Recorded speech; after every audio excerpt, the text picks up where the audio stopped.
Hello बच्चों, good morning. कैसे हैं आप सब? आई होप आप ठीक होंगे, अपनी पढ़ाई बहुत अच्छे से कर रहे होंगे। तो बच्चों, अपन ने एटॉमिक स्ट्रक्चर का पार्ट पढ़ रहे हैं अपन एक तरह से। बेसिकली फर्स्ट चैप्टर ही है, उसके अंदर मैंने आपको काफ़ी कुछ पढ़ा दिया था। ठीक है, अब आज अपन स्टार्ट करने वाले हैं एटॉमिक स्ट्रक्चर नाम से एक चैप्टर है आपका, उसी के टॉपिक अपन पढ़ने वाले हैं। ठीक है, देखो बेसिकली एटॉमिक स्ट्रक्चर का काफ़ी कुछ आप जान चुके हो। ठीक है, मैं अब जो टॉपिक कराऊंगा फ्यूचर में वो सारे एटॉमिक स्ट्रक्चर के होंगे। भले से आप अलग से चैप्टर नहीं लिखोगे तो भी कोई दिक्कत नहीं है, क्योंकि हमेशा पहला और दूसरा चैप्टर जो बेसिक उसको एक साथ ही पढ़ा देता हूँ ताकि आपका बेस बहुत स्ट्रांग हो जाए। आज अपन प्रीवियस टॉपिक में जो अपन ने पढ़ा था उससे से रिलेटेड कुछ बातें करते हुए आगे की ओर बढ़ेंगे। तो अपन ने हमारा टॉपिक चल रहा था प्लैंक क्वांटम प्रिंसिपल, और प्लैंक का जो क्वांटम सिद्धांत है उसके न्यूमेरिकल मैंने आपको करवा दिए थे। उससे से रिलेटेड एक न्यूमेरिकल आज अपन यहाँ पे करते हैं, और आप ही को करना है वो। मैं आपके लिए न्यूमेरिकल लिख रहा हूँ इसे। ठीक है, कैलकुलेट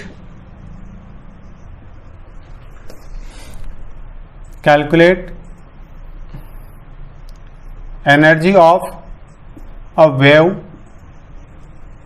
ऑफ 1 मॉल वेव। ठीक है, 1 मॉल वेव की एनर्जी आपको कैलकुलेट कितना है, ठीक है, कैलकुलेट करना है।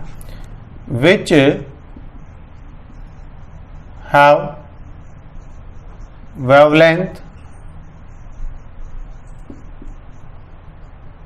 Lambda 1000 angstrom, 1000 angstrom.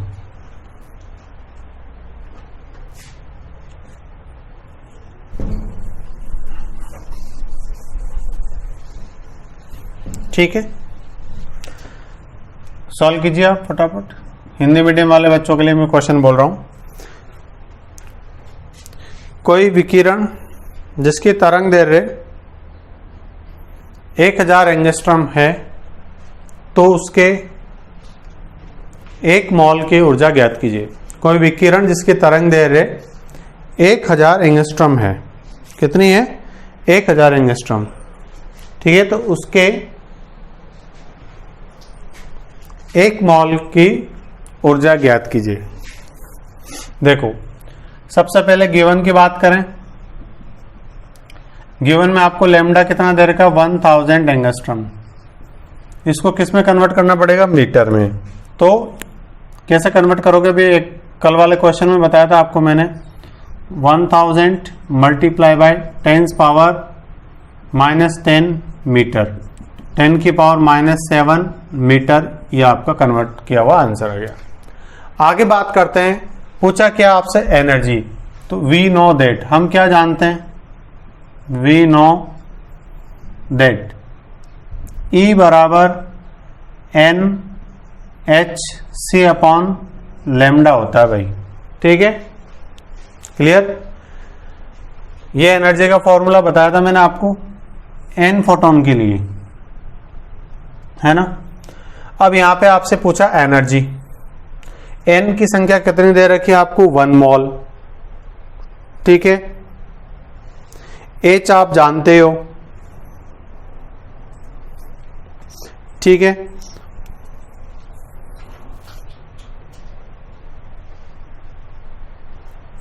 C आप जानते हो। लैम्डा आपको दे रखा है, पुट कर दीजिए।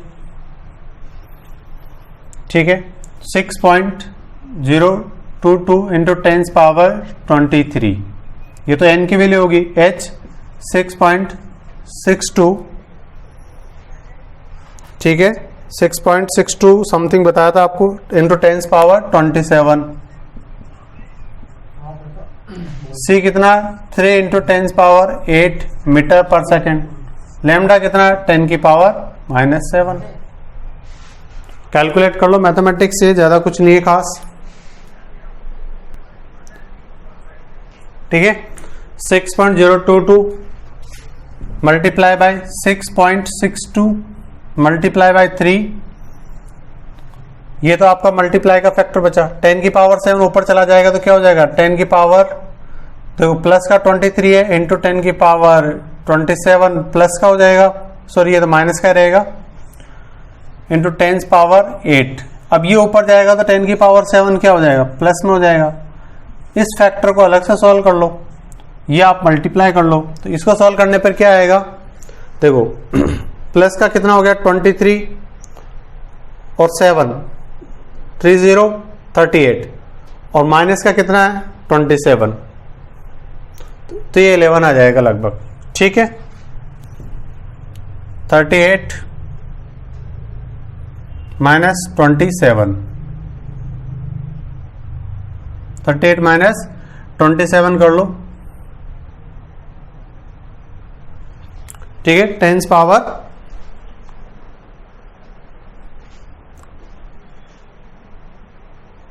क्लियर। तो 10 पावर 11 तो इधर बचा। अब इसको आप मल्टीप्लाई कर लीजिए, सॉल्व कर लीजिए, आपका आंसर आ जाएगा। थोड़ी बहुत मैथमेटिक्स आपको भी करने के लिए दे देता हूं, वरना पूरा मटेरियल आप खुद ही पका पकाया लोगे तो आलसी हो जाओगे। तो ये क्वेश्चन इस तरीके से आपको करना था, 19.86 समथिंग ऐसा कुछ आंसर आएगा इसका। ठीक है, दूसरा अपन क्वेश्चन देखते हैं।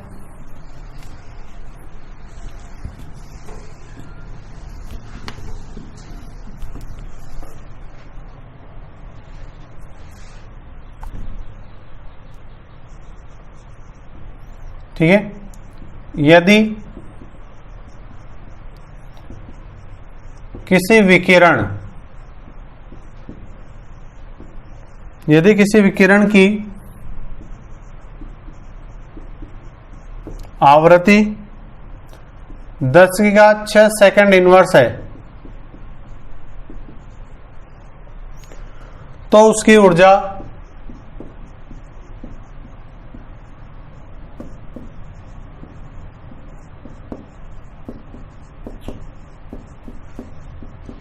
ज्ञात करो।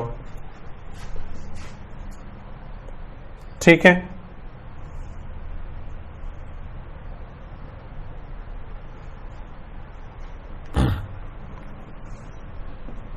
क्लियर। इंग्लिश मीडियम वालों के लिए मैं बोल देता हूं, if frequency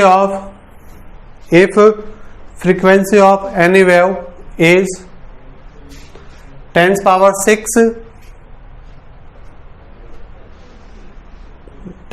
6 then calculate the energy. मेरे हिसाब से एक क्वेश्चन मुझे बताना नीचे आप कॉल करके, फिर भी आपकी इच्छा है तो बता रहा हूं, कोई बच्चे बोलेंगे नहीं आया। फ्रीक्वेंसी दे रखी है आपको 10 पावर 6, एनर्जी पूछिए। E बराबर क्या होता है, hc/λn, जहां पे जरूरत नहीं है n को मत लिखो। देखो h आप जानते हो, c आप जानते हो, लैम्डा नहीं पता, तो न्यू बराबर क्या होता है c/λ।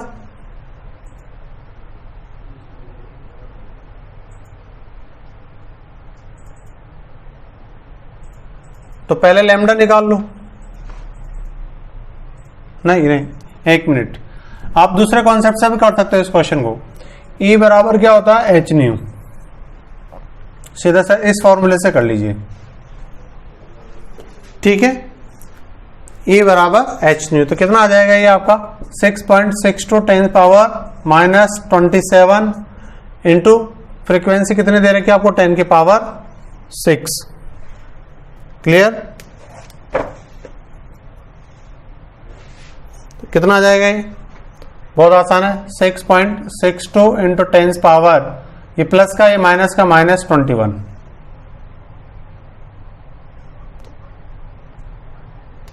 ठीक है, आर्ग में आएगा ये आंसर आपका। क्लियर, आगे अपन और क्वेश्चन करते हैं इसके।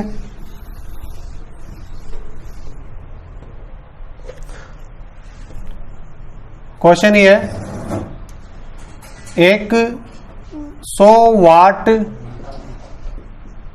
का बल्ब 6.62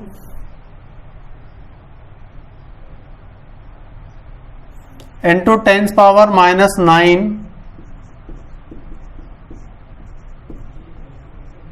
तरंग दैर्ध्य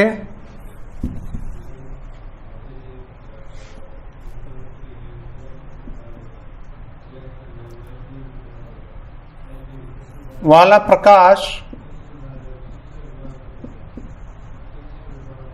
उत्सर्जित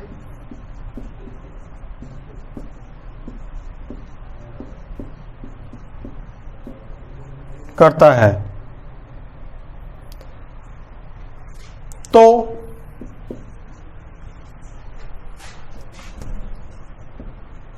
बल्ब द्वारा उत्सर्जित प्रति सेकंड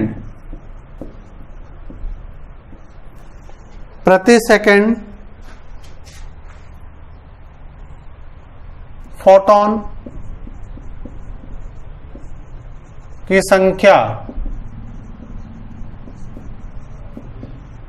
ज्ञात करो। ठीक है, क्लियर? इंग्लिश वाले बच्चों के लिए भी बोल देता हूं या लिख ही देता हूं। अ bulb of 100 watt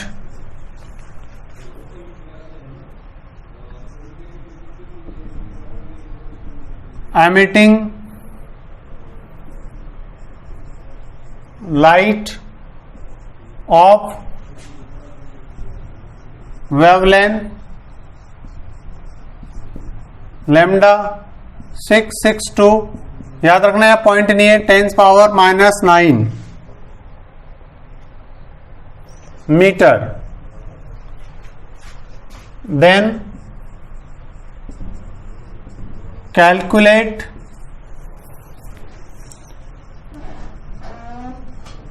number of photons emitted per second। Clear? Solution कैसे करोगे इस क्वेश्चन को, एक बार क्वेश्चन पढ़ लीजिए। कोई बल्ब है, वो जो प्रकाश उत्सर्जित कर रहा है उसकी वेवलेंथ इतनी है, 100 वाट कैपेसिटी है, इसकी एनर्जी दे रखी है, नंबर ऑफ फोटॉन्स आपसे पूछा है। देखो बच्चों, आपको गिवन में सबसे पहले लिखना है एनर्जी कितनी दे रखी है, 100। ठीक है, वाट, 100 वाट को अपन जूल में लिख सकते हैं, जूल पर सेकेंड, बात एक ही। आपको लैम्डा दे रखी है 662 10⁻⁹ मीटर। ठीक है, ये दे रखी है आपको, इसमें भी यहां पे दे रखी है, दोनों मीडियम में लिख दिया मैंने क्वेश्चन, कोई दिक्कत नहीं होनी चाहिए। आपको नंबर ऑफ फोटॉन पूछा है, तो आप क्या जानते हैं यार, वी नो दैट, हम जानते हैं कि E बराबर NhC/λ। बच्चों आज आपसे क्या पूछ लिया उसने इस क्वेश्चन में, n पूछ लिया, तो क्या नहीं निकाल सकते आप? देखो n बराबर क्या फॉर्मूला हो जाएगा, ये n बराबर E इंटू λ/h इंटू सी। E कितना आपका 100, लैम्डा कितना 662 इंटू 10⁻⁹ अपॉन h कितना होता है 6.62 10⁻⁻27 इंटू -34, क्योंकि जूल में लिया ना तो यहाँ -34 ले लेंगे बेटा ना। ठीक, इंटू सी 3 इंटू 10⁸ मीटर पर सेकेंड। पॉइंट हटा दो, 100 लगा दो, कैंसिल हो जाएगा। बाकी आप समझदार हो, हल कर लो। ठीक है, लगभग एक आइडिया से बता रहा हूं, 3.33 इंटू 10⁻20 फोटोन आएंगे, ये आंसर आ जाएगा इसका।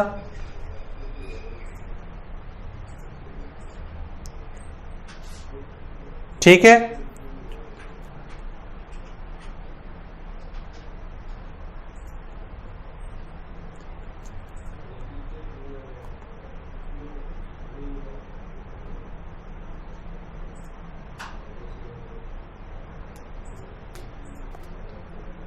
ठीक। यहाँ पे 20, क्योंकि ये इसमें एडजस्ट हो जाएगा तो 1/3 समथिंग बचेगा आपके पास। 1/3 मतलब 3.33, ठीक है। 1/3 में आप डिवाइड करोगे तो 0.33 समथिंग आएगा, फिर उसको डेसिमल का आगे पीछे करने पर ही हो जाएगा, ठीक है। क्लियर है?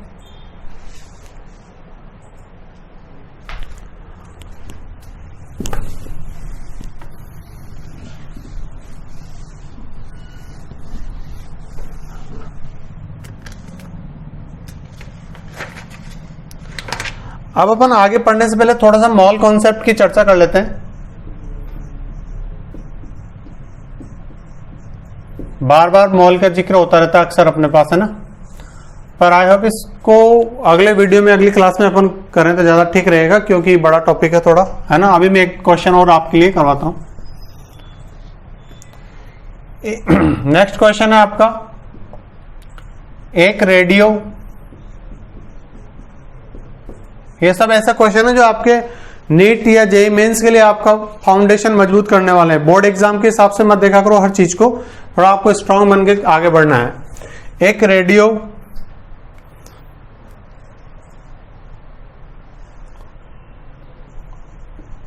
अपना प्रसारण,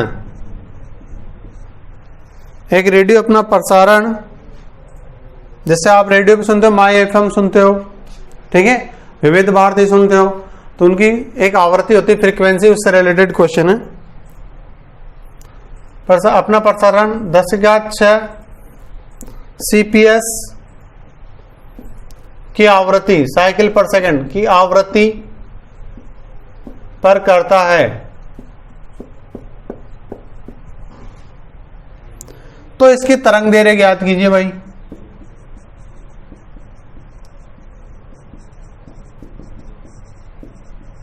दैर्घ्य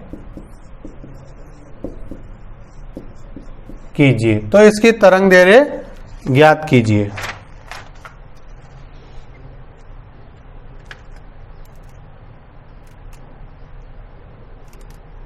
क्लियर है? आपको फ्रीक्वेंसी दे रखी है, कोई बात नहीं, CPS में दे रखा है तो 10⁶ CPS दे रखा है, कोई दिक्कत नहीं है। C आप जानते हो 3 × 10⁸ मीटर पर सेकेंड होता है, ठीक है। इंग्लिश में बोलो question, a radio emitting the waves at 10⁶ cycle per second frequency, a radio emitting the waves at 10⁶ CPS frequency, calculate its wavelength lambda. तो आप क्या जानते हो, E बराबर hc/λ, ठीक है।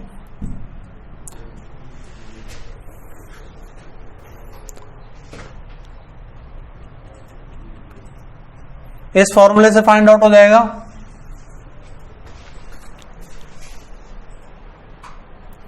देखो, आप इस फॉर्मूले से करोगे तो भी आंसर वही आएगा। आप यूं भी कर सकते हो, फ्रीक्वेंसी दे रखा, म्यू बराबर आप क्या जानते हो, C/λ, तो C कितना होता है 3 × 10⁸ रख दिया, ठीक है। यहां अगले स्टेप में बता देता हूं, म्यू कितना दे रखा है 10⁶, ठीक है।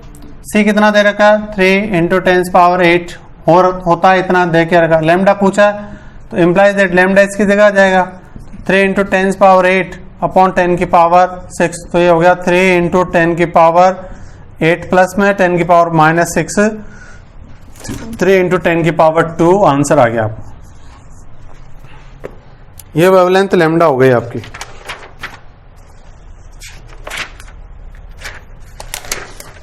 ठीक है, मीटर में, किस में आएगा, वेवलेंथ है ना, तो मीटर में। क्लियर है? इस तरीके से आपको न्यूमेरिकल्स को बिना देखे घर पे प्रैक्टिस करना है। कल अपन मॉल कॉन्सेप्ट पढ़ेंगे।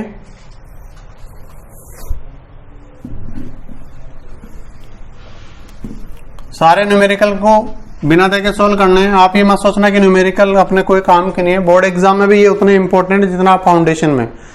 और कोई भी टॉपिक को पढ़ो तो अच्छा पढ़ो, ये उम्मीद रखो हमेशा से, उससे दूरी नहीं बनानी। टॉपिक को बढ़िया अच्छे से पढ़ना है, समझना है, तभी क्वेश्चन होंगे।